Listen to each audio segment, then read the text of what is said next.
Hello guys and welcome to today's video, and here we are with another off-season outlook and discussion for the Atlantic Basin. And then we're going to go over the typical stuff. We're going to see how the sea surface temperatures have fluctuated in the last 2 days. Plus we're going to take a look at the ever so consistent CFS model for the month of May. And maybe go out till the month of June. I don't know yet. We're going to just have to see what happens from here. So as you can see, this is a NOAA coral reef. Watch sea surface temperatures anomalies for the Nina 3.4 region.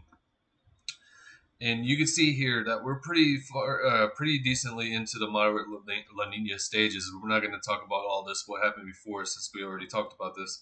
But as you can see here, the last, couple of days or weeks here, you see that it's gone up and then down, and then it's kind of like steady. It looks like it's trying to creep up and climb a little bit, but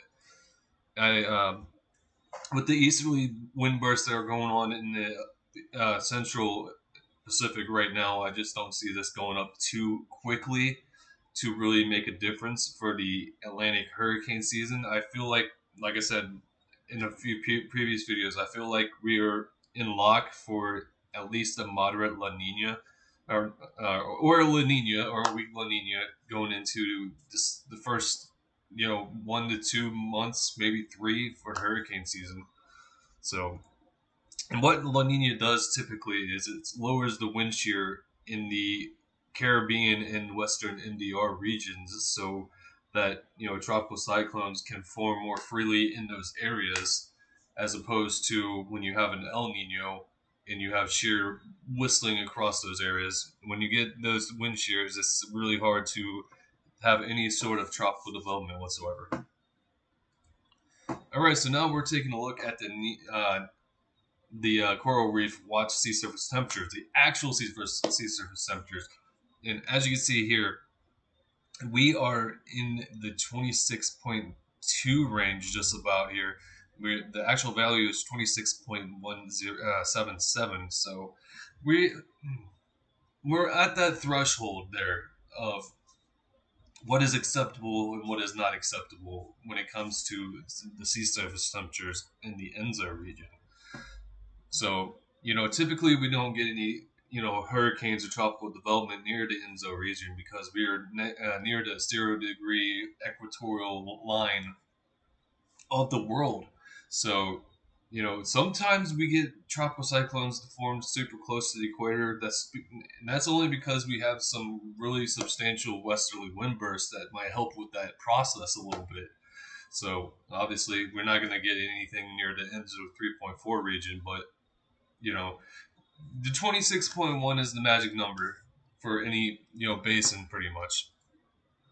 All right, so here are the coral reef watch sea surface temperature anomalies for the whole entire Atlantic here. And as you can see here, there's a lot of warmth here going on here in the subtropics, and I've mentioned this in a few videos. Yeah, the subtropics is probably going to be decent this year if these warm anomalies stay put. But if you want a hyperactive season, then you want these blues to go away from the main development region and the coastal regions off of Africa here. This look will not be good for any main development region, cyclones that are trying to blossom into something bigger. I mean, obviously with that blue pool, you're still going to get tropical cyclones developing, but they're mainly going to stay weak. And, if you're going to do that, there's a thing that we say in the weather community is that the weaker it is, the more west it goes, and the stronger it gets, the more north it goes. So with this look right here, most of these systems are going to wait until they get over here into the western main development region to really consolidate and take off. And then when that happens, that usually means a threat to the United States. So we're going to have to see how this progresses over the next, 2 to so months as we get closer to the hurricane season. All right, so now we're going to take a look at the western Atlantic here. And as you can see, the Gulf of Mexico has really warmed up here after that cold front that came through a week ago. We got some reds. This is almost 3 to 4 degrees above normal in some of these areas. And this is definitely the loop current right here, where you see this blob just south of Florida Alabama and Mississippi here. This is definitely the loop current. So that's definitely way above the long term average. And as you can see, we got more of the same around Florida here too, where we're running 2 to 4 degrees above the long term average. So this is gonna be a big deal going forward as we get closer to the hurricane season. And obviously, you can see where the Gulf Stream is, as that is way above average as well. So it looks like the Gulf Stream magic might still be around and alive and kicking during hurricane season, which that place is notorious for really kickstarting storms or strengthening them pretty quickly before they come rushing onto land. We're just gonna have to see how this all pans out going forward. But here in the Caribbean, we are pretty more above long term average as well, just not as much so as the Gulf of Mexico and the Gulf Stream in the Western Atlantic here. But this could still change between now and the start of hurricane season. All right, so here are the actual sea surface temperatures here, and as you can see, we have this 26 line that's starting to really invade parts of this Gulf Stream and going up the coast of eastern Florida here.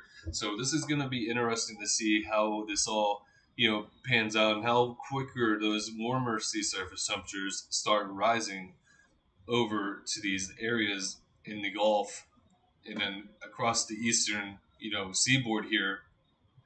But as you can see, we got some 28s here that are creeping in here in the western and northwestern Caribbean here. So this is going to be pretty detrimental to the thing that we're going to be looking at here a little bit later on in this video. So we're going to take a look now at the whole of the Atlantic now for sea surface temperatures. And as you can see down here, holy cow, that is some warmth if I ever seen it. Those are 29s that are creeping up here. This is near the equator though, so if we get an Atlantic El Nino, that's gonna force the ETSI south again.